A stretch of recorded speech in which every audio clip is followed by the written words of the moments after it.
Hello students, कैसे हैं आप सब। आई होप आप सब ठीक होंगे।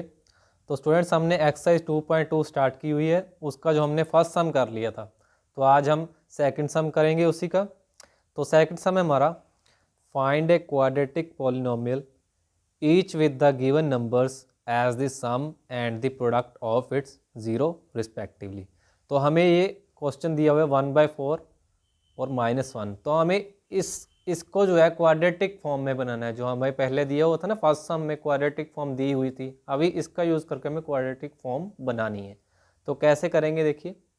सबसे पहले क्या करेंगे, हम लेट करेंगे, let the polynomial be, the polynomial be. अभी वहाँ पे देखिए एक्स स्क्वायर और एक्स और एक कांस्टेंट वैल्यू थी, तो वो चीज़ हमें, वो तीनों की वैल्यू हमें यहाँ पे निकालनी है। ठीक है, तो यहाँ पे हम जो है इसको ऐसे लिख सकते हैं। हम इसको लेट करेंगे a x square plus b x plus c. हमें ए की वैल्यू निकालनी है, बी की वैल्यू निकालनी है और सी की वैल्यू भी निकालनी है। ठीक है, इसका यूज़ करके अभी आगे क्या था, हमने आगे फिर वेरीफाई भी किया था। तो उसमें क्या था, हमने सम भी किया था और प्रोडक्ट भी किया था। तो उसके लिए भी हमें लेट करना पड़ेगा एंड इट्स ज़ीरोज़ बी। तो पहले हमने ए बी सी ले लिया। अभी इसको क्या करते हैं, अल्फ़ा मान लेते हैं। इसको अल्फ़ा मान लिया मैंने एंड इसको बीटा मान लिया। ठीक है, तो अभी हम जो है इसको पहले सम वाले सम, जो हम सम ऑफ द ज़ीरोज़ किया था वो करेंगे पहले। तो सम ऑफ द ज़ीरोज़ में क्या आएगा, तो सम ऑफ द ज़ीरोज़ में हमने जो अल्फ़ा और बीटा लिए ना, यहाँ पे हमें क्वाड्रेटिक फॉर्म दी हुई है, मतलब हमने लेट की है, तो हमने ये भी जो है लेट किया है, तो इसका यूज़ करेंगे हम यहाँ पे। तो सम ऑफ द ज़ीरोज़ में क्या था, यहाँ पे अल्फ़ा, यहाँ पे बीटा, तो अल्फ़ा प्लस बीटा करेंगे। ठीक है, अल्फ़ा प्लस बीटा किया, तो अल्फ़ा प्लस बीटा क्या करेंगे, alpha plus beta is equal to इसके लेंगे 1/4 के। ठीक है, 1/4 के इक्वल टू लेंगे। ठीक है, अभी मैंने आपको उसमें करवाया था कि सम ऑफ द ज़ीरोज़ कैसे होता है। तो सम ऑफ द ज़ीरोज़ में हमने क्या किया था, minus coefficient of x over coefficient of x square. तो यहाँ पे कोफिशेंट ऑफ एक्स क्या है, एक्स का कोफिशेंट क्या है, यहाँ पे बी है, तो यहाँ पे बी लिखेंगे, माइनस का बी, क्योंकि हमने आगे माइनस लगाया हुआ है। और यहाँ पे कोफिशेंट ऑफ एक्स स्क्वायर क्या आया, ए आया है, तो यहाँ पे ए लिखेंगे। तो ये माइनस बी ओवर ए की वैल्यू है ये 1/4। ठीक है, अभी आगे क्या था, प्रोडक्ट भी थी ना, तो प्रोडक्ट में क्या था, प्रोडक्ट में क्या था, अल्फ़ा और बीटा। ये हमारे सम ऑफ दी ज़ीरो, हमने ज़ीरोज़ लिए ना, अल्फ़ा और बीटा, मतलब हमने ये फैक्टर्स माने हमने। तो अल्फ़ा और बीटा लिखते हैं यहाँ पे, इक्वल टू किसके लेंगे, -1 के। उधर 1/4 के लिए था, इधर -1 के लेंगे, -1। और ये -1 कैसे आया था, मतलब उधर हमने क्या लिया था, तो देखिए ये किसके इक्वल टू था, constant term over coefficient of x square. तो यहाँ पे कांस्टेंट टर्म क्या है, कांस्टेंट टर्म हमारी क्या है, सी, और कोफिशिएंट ऑफ एक्स स्क्वायर क्या है, ए। तो ये सी ओवर ए की वैल्यू है। यहाँ पे -1 है, तो हम इसको ऐसे भी लिख सकते हैं ना, -1/1। ठीक है, लिख सकते हैं ना। तो अभी हमें यहाँ से जो है हमारे बी की वैल्यू, ए की वैल्यू और सी की वैल्यू भी मिल गई। देखिए कैसे, अभी यहाँ पे देखिए ए इज इक्वल टू किसके है, 4 के ना, तो ए की वैल्यू हम यहाँ पे 4 लेंगे। अभी अभी ए और बी किसके इक्वल है, बी किसके इक्वल है, 1 के, तो बी की वैल्यू -1। ठीक है, and C is equal to, C is equal to, देखिए कैसे लिख करेंगे, अभी यहाँ पे देखिए C ओवर A है, तो उधर क्या था, -1 था ना, यहाँ पे लिख लेते हैं -1। अब इस A की वैल्यू हमने ऑलरेडी ले ली है, तो ऑलरेडी मिल गई हमें, तो 4 आ गई ना यहाँ पे। तो अभी इसको 4 को हम इधर ले जाएंगे, तो क्या आ जाएगा, -4। तो C की वैल्यू भी आपकी क्या आ जाएगी, -4। ये चीज़ समझ आई ना, क्योंकि A की वैल्यू हमें मिल गई थी 4, और यहाँ पे C अब ओवर A था, तो A की वैल्यू हमने यहाँ पे पुट कर दी 4, तो ये 4 उधर जाके मल्टीप्लाई हो जाता है ना, ऊपर चला जाता है, तो -4 वैल्यू आ गई फिर C की। ठीक है, अभी क्या करते हैं, इन वैल्यूज़ को जो हमने क्वाड्रेटिक इक्वेशन जो हमने लेट की थी उसमें पुट कर देंगे, तो क्या बनेगी, so the quadratic polynomial from the given condition is, from the given condition is, तो पहले क्या लिखते हैं इसको, यहाँ पे जो लेट की थी ax² plus bx plus c, तो यहाँ पे वैल्यूज पुट कर देंगे।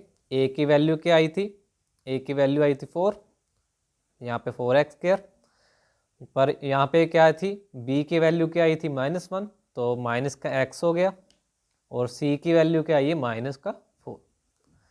तो ये आपकी क्वाड्रेटिक इक्वेशन बन गई। यही चीज़ आपको यहाँ पे निकालनी है। ठीक है, समझ आया ना आपको, बस इन दोनों का यूज़ करके हमने जो है क्वाड्रेटिक इक्वेशन बना ली। पहले आपको जो है लेट करनी क्वाड्रेटिक इक्वेशन, और अल्फ़ा और बीटा की जगह आप कुछ भी ले सकते हो, सेम नहीं होनी चाहिए ना, ए बी सी तो हमने यहाँ पे ले लिया, वहाँ पे आगे कुछ भी ले सकते हो। फिर उसके में जो है हमने सम ऑफ द ज़ीरोज़ और प्रोडक्ट ऑफ द ज़ीरोज़, उसमें के सम ऑफ द ज़ीरोज़ में आपको पहले ये वाला 1/4 लेना है, और प्रोडक्ट में आपको सेकेंड टर्म लेनी है, तो उससे आपके जो ए बी और सी की वैल्यू आ जाएगी। ठीक है, चलिए नेक्स्ट सम देखते हैं। अभी नेक्स्ट सम है हमारा सेकंड सम है √2 - 1/3। तो वैसे ही करेंगे जैसे पहले वाला सम किए, तो पहले क्या करेंगे, लेट करेंगे, लेट द पॉलिनोमियल बी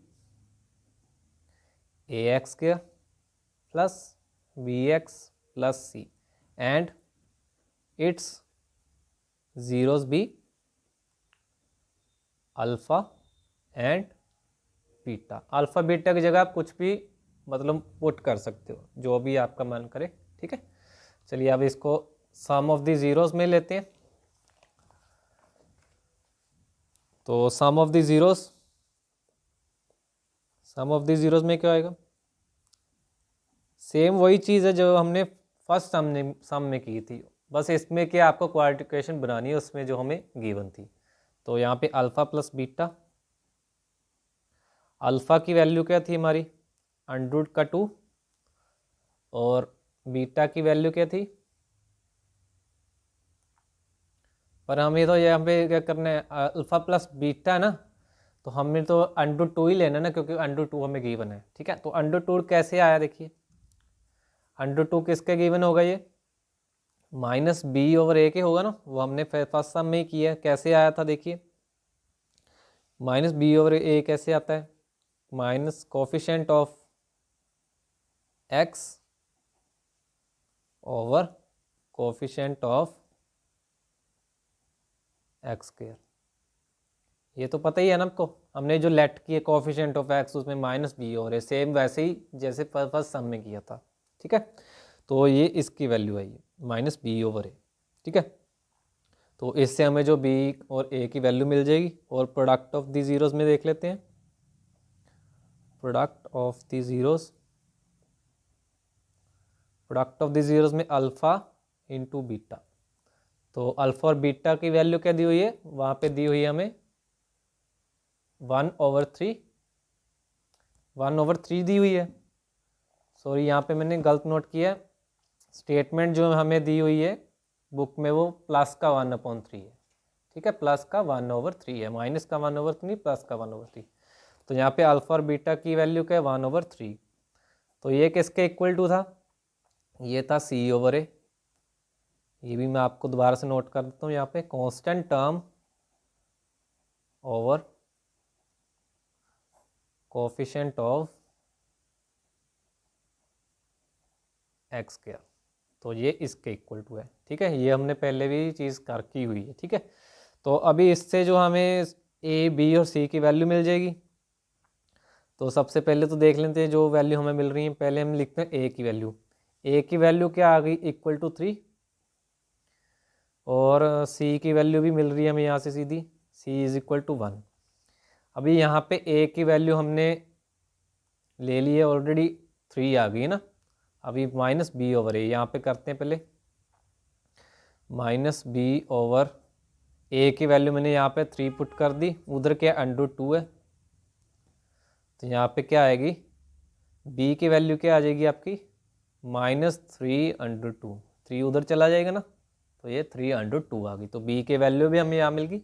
बस इनमें से आपको जो भी वैल्यू कोई नहीं निकल रही ना, तो एक वैल्यू आपको यहाँ पे पुट कर लेनी है, और उससे जो आपकी दूसरी वैल्यू भी आ जाएगी।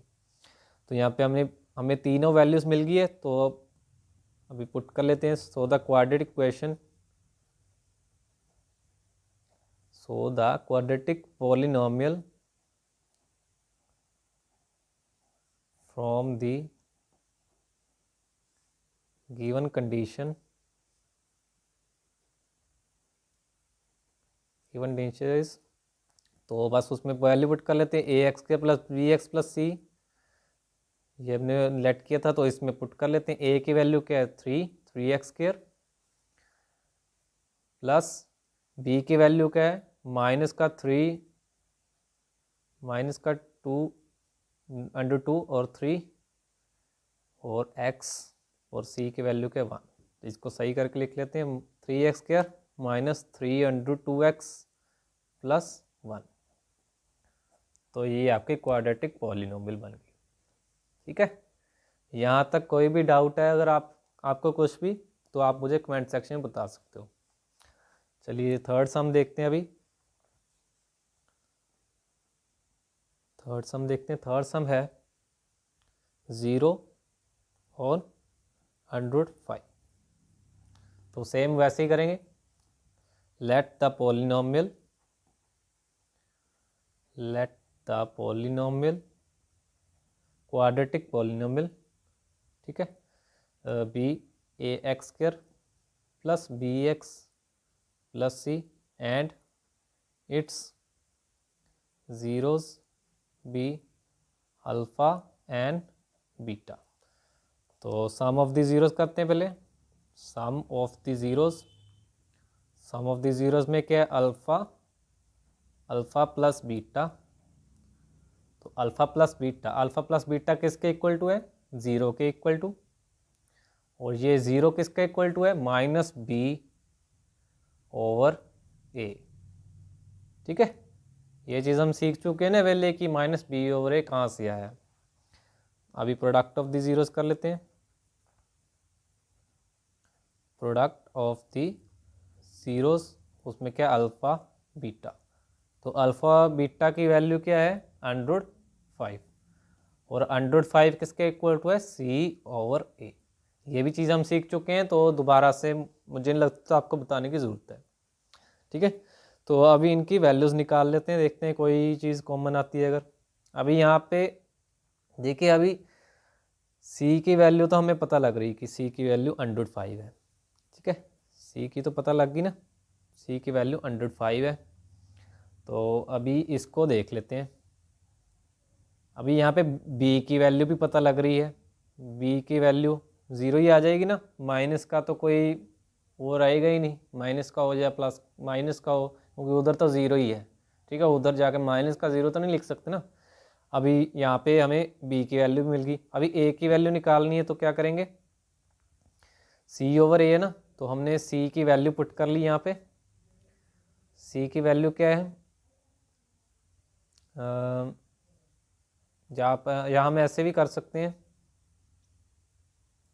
c की वैल्यू अभी हमने √5 निकाल ही ली, देखते हैं, चलिए।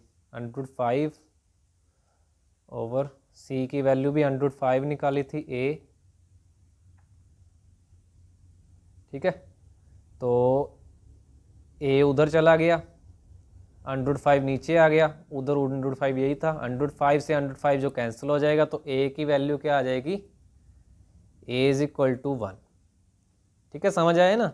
यहाँ पे सी की वैल्यू हमें मिल गई थी, √5 है, तो ए की वैल्यू निकालनी थी, तो मैं ए जो है ऊपर ले गया, और √5 तो पहले ही था, सी की वैल्यू यहाँ पे पुट कर ली, √5 इधर नीचे आ गया, तो √5 से √5 कैंसिल हो गया, तो ए की वैल्यू क्या आ गई, 1 आ गई। तो अभी इसको जो है, जो हमने इक्वेशन मानी थी उसमें पुट कर लेंगे। So the quadratic polynomial from the given condition is ax² + bx + c, ये हमने लेट किया था, इसमें पुट करेंगे। a की वैल्यू क्या आई थी, 1 आई थी, तो यहाँ पे x² लिख लेते हैं, 1 आगे लगाओ चाहे ना लगाओ, आप सेम ही होता है। और b की वैल्यू क्या आई थी, b की वैल्यू आई थी हमारी 0, तो यहाँ पे 0x प्लस c की वैल्यू क्या आई थी, √5, तो इसको सही करके लिख लेते हैं। तो 0 को x से मल्टीप्लाई करेंगे तो 0 ही आ जाएगा ना, तो x² प्लस √5, ये आपका क्वाड्रेटिक पॉलिनोमियल बन गई, ठीक है। तो इस क्लास में जो अब हम 3 सम ही करेंगे, तो जो बाकी इसके सम रह गए वो हम नेक्स्ट क्लास में करेंगे। Okay, thank you.